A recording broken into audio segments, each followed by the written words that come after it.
बच्चों, सबसे पहले गोकुल सिंह स्मारक महाविद्यालय सोनावा प्रतापगढ़ की ऑनलाइन क्लासेस में आप सभी का तहे दिल से स्वागत है। बच्चों, आज की मेरी ऑनलाइन क्लास जो है वो है डीएलएड चतुर्थ सेमेस्टर। याद रखिएगा बच्चों, डीएलएड फोर्थ सेमेस्टर जिसका सब्जेक्ट है शैक्षिक प्रबंधन एवं प्रशासन। और शैक्षिक प्रबंधन एवं प्रशासन नामक सब्जेक्ट के अंतर्गत आज की मेरी जो टॉपिक है वो है बच्चों, सबसे पहले है लेबोरेटरी, प्रयोगशाला। आपको बता दूं बच्चों, आज की यही ऑनलाइन क्लासेस है प्रयोगशाला। और मैं आपको बता दूं कि प्रयोगशाला विद्यालय का वह स्थान है जहां शिक्षक छात्रों को रचनात्मक कार्य कराते हैं। ध्यान से सुनिएगा, सभी को पता है लेकिन भी पूछ लीजिए परिभाषा तो शायद आप लोग नहीं बता पाएंगे।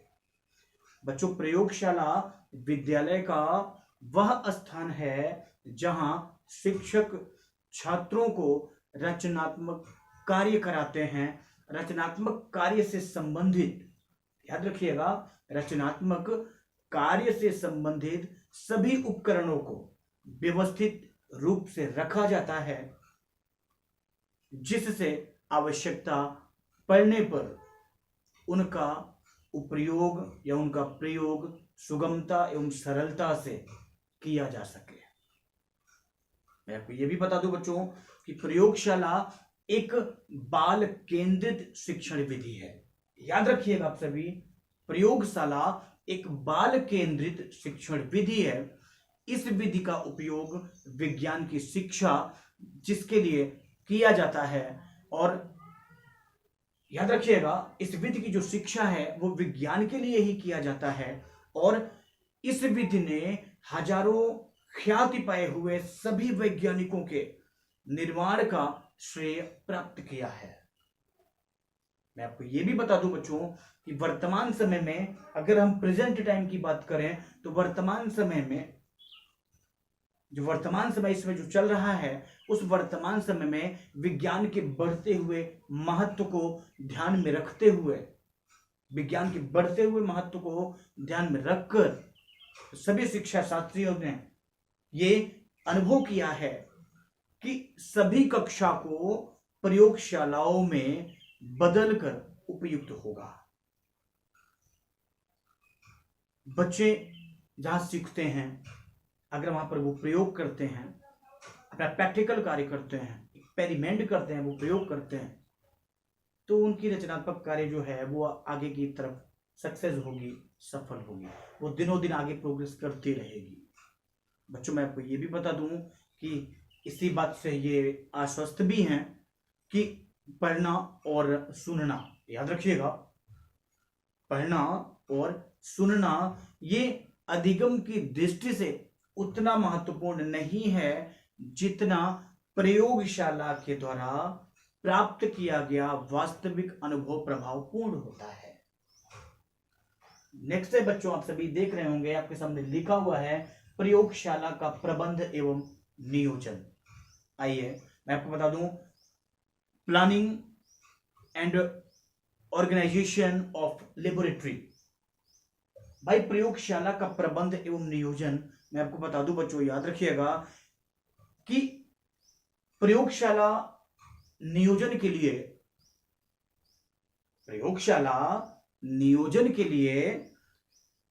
सन 1964 ईस्वी में, सन 1964 ईस्वी में भारत सरकार द्वारा गठित माध्यमिक विद्यालयों में नियोजन के बहुत सारे कार्य हुए थे, और जिनमें से मैंने कुछ बिंदुओं को लिया है और उनमें से कुछ बिंदुओं का उल्लेख मैं आपके सामने कर रहा हूं। आप देख रहे होंगे आपके सामने ये पहला पॉइंट लिखा है, प्रयोगशाला हेतु छात्रों की संख्या।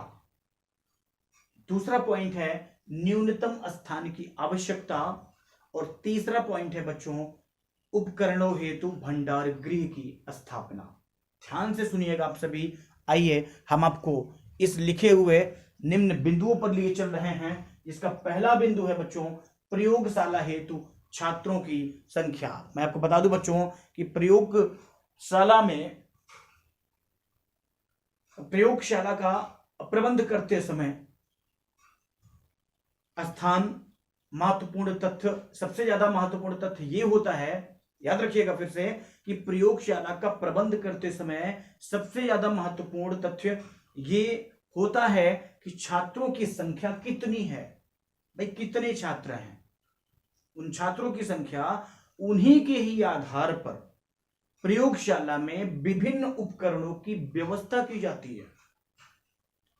छात्रों की संख्या यदि कम होती है तो कम उपकरण की आवश्यकता होगी, और स्थान भी थोड़ा सा जो ज्यादा है वो कम लगेगा, हम उन्हीं के हिसाब से बनाएंगे। और इसलिए छात्रों की संख्या जितनी भी है उन सभी छात्रों की संख्या को ध्यान में रखते हुए प्रयोगशाला का नियोजन किया जाता है। ध्यान से सुनिएगा बच्चों। नंबर दूसरा है न्यूनतम स्थान की आवश्यकता। बच्चों आइए हम आपको दूसरा पॉइंट लिए चल रहे हैं, न्यूनतम स्थान की आवश्यकता। बच्चों मैं आपको बता दूं कि प्रयोगशाला का नियोजन करते समय उचित एवं न्यूनतम स्थान का प्रबंध किया जाए, जिससे छात्रों को अलग रूप से उचित स्थान प्राप्त हो तथा प्रयोगशाला में बिना व्यवधान के वो अपना कार्य कर सके, बहुत सारे प्रयोग कर सके। उनके कार्य करते समय और उनके बहुत सारे प्रयोग करते समय उन्हें बीच में कोई भी परेशानियों का सामना ना करना पड़े। जो तीसरा पॉइंट है, आप देख रहे होंगे उपकरणों हेतु विज्ञान गृह की स्थापना। मैं आपको बता दूं बच्चों कि प्रयोगशाला का प्रबंध करते हुए या प्रयोगशाला का प्रबंध करते समय उसमें अतिरिक्त उपकरणों के लिए एक भंडार गृह की स्थापना भी होनी चाहिए, जिससे प्रयोगशाला में प्रयोग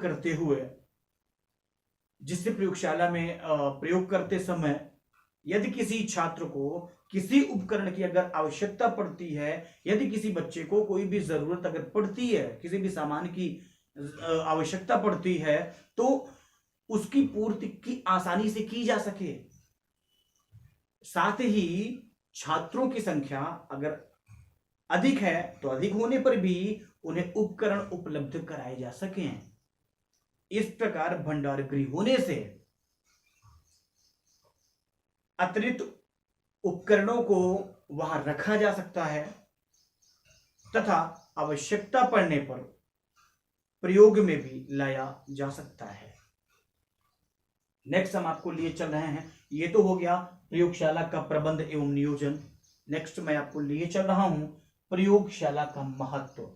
आइए मैं आपको ये भी बता दूं इंपॉर्टेंस ऑफ लेबोरेटरी।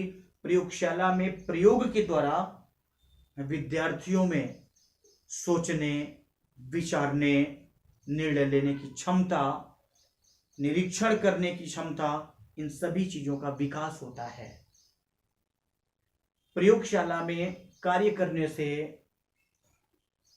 छात्र में आत्मविश्वास उत्पन्न होता है, छात्रों में आत्मविश्वास की भावना जागृत होती है। प्रयोगशाला में कार्य करके छात्र विभिन्न तथ्यों का या वस्तुनिष्ठ चीजों का वो प्रयोग कर सकते हैं। प्रयोगशाला में प्रयोग करने से आप सभी को पता है कि प्रयोगशाला में प्रयोग करने से समय की बचत होती है, समय कम लगता है तथा छात्र को बहुत सारे नॉलेज, सबसे ज्यादा तो वास्तविक ज्ञान की प्राप्ति हो जाती है। प्रयोगशाला में विभिन्न उपकरण यथास्थान रखे रहते हैं, जिन्हें देखकर छात्रों में प्रयोग करने की एक जिज्ञासा, एक उत्साह वर्धन होता है, एक वो लालायित होते हैं, वो उत्साहित हो रहते हैं।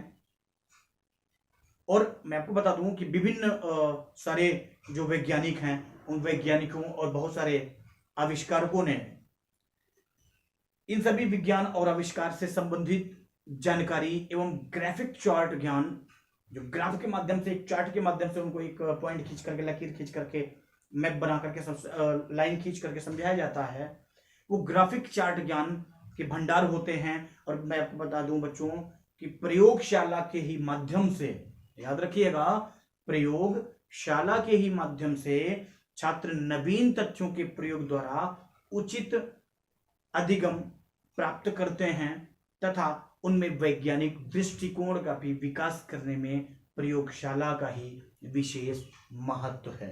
मैं आपको बता दूं कि कुछ पॉइंट मैं आपको बता रहा हूं प्रयोगशाला का महत्व के बारे में, जैसे शिक्षण अधिगम हेतु उपयुक्त वातावरण निर्माण करने में प्रयोगशाला आवश्यक है। नेक्स्ट पॉइंट, प्रयोगशाला में प्रयोग करने से समय की बचत होती है क्योंकि प्रत्येक उपकरण यथा स्थान प्राप्त हो जाते हैं। ठीक। नेक्स्ट पॉइंट, प्रयोगशाला में कार्य प्रयोग के उपरांत ज्ञान स्थायी होता है। नेक्स्ट पॉइंट, प्रयोगशाला में सभी छात्र सामूहिक रूप में कार्य करते हैं जिससे उनमें सामूहिकता का विकास होता है, वो डेवलपमेंट करते हैं। नेक्स्ट पॉइंट, प्रयोगशाला में किया गया कार्य रुचिकर एवं प्रभावशाली होता है। नेक्स्ट पॉइंट, प्रयोगशाला में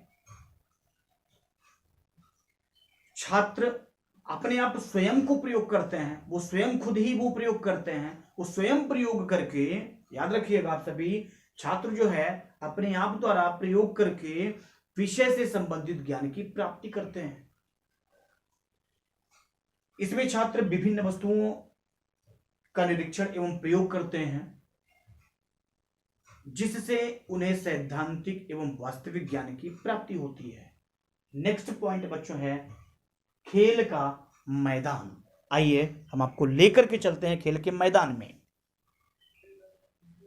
बच्चों आइए, नेक्स्ट मेरा जो पॉइंट है वो है खेल का मैदान। मैं आपको बता दूं बच्चों कि वर्तमान समय में विद्यालयी पाठ्यचर्या में विषय संबंधित अध्ययन के साथ साथ अन्य बहुत सी पाठ्यसागामी क्रियाओं को स्थान दिया जाता है। इसके आयोजन के लिए विद्यालय में एक बहुत बड़े स्थान की प्लेस की आवश्यकता होती है, जरूरत पड़ती है, जिसे खेल का मैदान कहा जाता है। विभिन्न बाह्य खेल क्रियाओं तथा पाठ्यसागामी क्रियाओं का जो आयोजन होता है वो इन्हीं मैदानों में ही किया जाता है। वर्तमान शिक्षा का उद्देश्य छात्र का सर्वांगीण विकास करना है और इसके अंतर्गत बालक का बौद्धिक, सामाजिक, संवेगात्मक विकास के साथ साथ शारीरिक एवं मानसिक विकास करना भी शामिल है। बालक के स्वस्थ शारीरिक, मानसिक एवं सामाजिक विकास के लिए खेल बहुत ही आवश्यक है। ये विद्यालय की क्रियाओं का एक पार्ट है, एक आवश्यक भाग है और इस प्रकार खेल के लिए विद्यालय में खेल का मैदान होना अति आवश्यक है। मैं आपको बता दूं बच्चों कि शारीरिक विकास की कल्पना खेल के मैदान के अभाव में पूरी नहीं हो सकती। जिस प्रकार विद्यालय में शिक्षण के द्वारा विभिन्न विशेषज्ञ, समाजशास्त्री, राजनीतिज्ञ, वैज्ञानिक, शिक्षाविद इत्यादि की नींव रखी जाती है, उसी प्रकार, याद रखिएगा, उसी प्रकार विद्यालय के खेल के मैदान में भी विभिन्न खेलों से संबंधित, विभिन्न खेल क्षेत्रों से संबंधित उत्कृष्ट खिलाड़ी भी तैयार किए जाते हैं। विद्यालय स्तर से अगर हम बात करें तो छात्रों को उनके रुझान के अनुसार विभिन्न खेलों में राजकीय, राष्ट्रीय एवं अंतरराष्ट्रीय स्तर पर खेलने हेतु एक प्रोत्साहन दिया जाता है, प्रोत्साहित होते हैं, उनको प्रोत्साहित किया जाता है। इस प्रकार विद्यालय का खेल प्रांगण खेल हेतु शिक्षा प्रदान करने का प्रारंभिक स्थल होता है। तो ये तो हो गया प्लेग्राउंड। मैं आपको नेक्स्ट लेकर के चल रहा हूं खेल का मैदान के बाद विद्यालय में खेल के मैदान की व्यवस्था, organisation of playground in the school. विद्यालय में खेल के मैदान की व्यवस्था मैं आपको बता दूं, निम्न प्रकार से व्यवस्था करनी चाहिए खेल के मैदान की। जैसे खेल के मैदान की लंबाई एवं चौड़ाई अंतरराष्ट्रीय एक मानक होना चाहिए, उस मानक के अनुसार बनाई जानी चाहिए। घास वाले मैदान की समय समय पर कटाई होनी चाहिए। विद्यालय में खेल का मैदान खुला होना चाहिए, एकदम बहुत बड़ा होना चाहिए भाई, खुला एवं बहुत बड़ा भी होना चाहिए। और मैं आपको बता दूं कि खेल का मैदान समतल होना चाहिए, उबड़ खाबड़ नहीं होना चाहिए कि बच्चे खेलें और उनको चोट लग जाए। खेल का मैदान समतल होना चाहिए तथा अगर पानी भी वहां पर अगर बरसे तो पानी निकास की प्रबल व्यवस्था होनी चाहिए। नेक्स्ट बच्चों मैं आपको बता दूं कि मैदान में ईंट, कंकड़ व पत्थर नहीं होने चाहिए, बल्कि छोटी छोटी घास, एकदम मुलायम वाली घास होनी चाहिए। और खेल के विद्यालय में खेल के मैदान की व्यवस्था के अंतर्गत मैं बता दूं मैदान की बाहरी रेखा स्पष्ट एवं चमकीली होनी चाहिए, सबको दिखती रहनी चाहिए। नेक्स्ट है लॉन टेनिस का फर्श एकदम प्लेन होना चाहिए, हमेशा उसकी साफ सफाई होनी चाहिए। मैदान में जल निकासी का उचित प्रबंध होना चाहिए। जिन मैदानों में घास की आवश्यकता होती है उनकी देखभाल समय समय पर टाइम टू टाइम होनी चाहिए। मैदान की कटाई ठीक प्रकार से होनी चाहिए। Organisation of playground in the school, खेल के मैदान की व्यवस्था के बाद मेरा लास्ट पॉइंट है बच्चों, खेल के मैदान का महत्व। आइए हम आपको खेल के मैदान का महत्व समझा रहे हैं। खेल के मैदान का महत्व होता है इंपॉर्टेंस ऑफ प्लेग्राउंड। आपको बता दूं बच्चों कि खेल के मैदान की भी व्यवस्था होने के बाद खेल के मैदान का महत्व भी निम्नलिखित रूप में होना चाहिए। होना ये चाहिए कि जैसे पहला पॉइंट अगर हम ले लें तो पाठ्य सहगामी क्रियाओं के आयोजन हेतु स्थान उपलब्ध कराता है। पाठ्य सहगामी क्रियाओं के आयोजन हेतु स्थान उपलब्ध कराता है। पॉइंट नंबर 2, खेल के मैदान में छात्र अन्य छात्रों के संपर्क में आते हैं और उसमें एकीकरण एवं सामंजस्यता की भावना का विकास होता है। नंबर 3 पॉइंट, खेल के मैदान में खेले जाने वाले विभिन्न खेलों से मनोरंजन के साथ साथ शारीरिक व्यायाम भी होता है, एक्सरसाइज भी की जाती है, जिससे शरीर एकदम फिट रहता है। नेक्स्ट पॉइंट, खेल के मैदान में खेलते समय बालक जो है स्वतंत्र रूप से व्यवहार करता है तथा अपनी रुचियों को वो प्रकट करता है। जितने भी टीचर होते हैं वो सभी टीचर छात्र के इन बिहेवियर का, इन व्यवहारों का अध्ययन करते हैं और उनकी रुचियों, रुझानों तथा शक्तियों का पता लगाते हैं और शिक्षण में उसके व्यवहार के अनुकूल अनुदेशन प्राप्त करता है। नेक्स्ट पॉइंट, खेल के द्वारा, याद रखिएगा, खेल के द्वारा बालक में निर्णय शक्ति एवं स्वस्थ प्रतिस्पर्धा की भावना का जन्म होता है। नेक्स्ट, छात्रों के शारीरिक विकास में सहायता करता है। खेल जो है छात्रों के शारीरिक विकास की सहायता करता, मदद करता है। नेक्स्ट है बालकों को खेल में अपने टैलेंट दिखाने के लिए, अपने प्रतिभा दिखाने हेतु तैयार करने का सर्वश्रेष्ठ स्थान खेल है। ये हो गया खेल का महत्व। तो बच्चों ध्यान से सुनिएगा बच्चों, आज मैंने आप सभी को प्रयोगशाला के बारे में बताया, प्रयोगशाला का प्रबंध एवं नियोजन के बारे में बताया, जिसके अंतर्गत 3 पॉइंट हैं। प्रयोगशाला हेतु छात्रों की संख्या, दूसरा है न्यूनतम स्थान की आवश्यकता, तीसरा है उपकरणों हेतु भंडार गृह की स्थापना। ये 3 पॉइंट मैंने आपको व्याख्या सहित बताए। नेक्स्ट, प्रयोगशाला का महत्व मैंने आप सभी को बताया। नेक्स्ट, मैंने आपको प्लेग्राउंड के बारे में बताया, खेल के मैदान के बारे में। फिर विद्यालय में खेल के मैदान की व्यवस्था के बारे में मैंने आप सभी को बताया। फिर मैंने इंपॉर्टेंस ऑफ प्लेग्राउंड, मैंने आप सभी को खेल के मैदान का महत्व बताया। ये तो बच्चों को गया आज का टॉपिक। मेरा नेक्स्ट पॉइंट रहेगा, मेरा नेक्स्ट टॉपिक रहेगा मानव संसाधन का प्रबंधन। याद रखिएगा, मेरा नेक्स्ट टर्म में, नेक्स्ट ऑनलाइन क्लास में जो नेक्स्ट पॉइंट रहेगा, नेक्स्ट टॉपिक रहेगा, वो रहेगा मानव संसाधन का प्रबंधन, यानी मैनेजमेंट ऑफ ह्यूमन रिसोर्सेज। ये मेरा नेक्स्ट टॉपिक यानी प्रकरण रहेगा। आज के लिए बच्चों इतना ही। इस चीज को आप सभी लोग उतार लेंगे। तब तक के लिए दीजिए इजाजत। नमस्कार।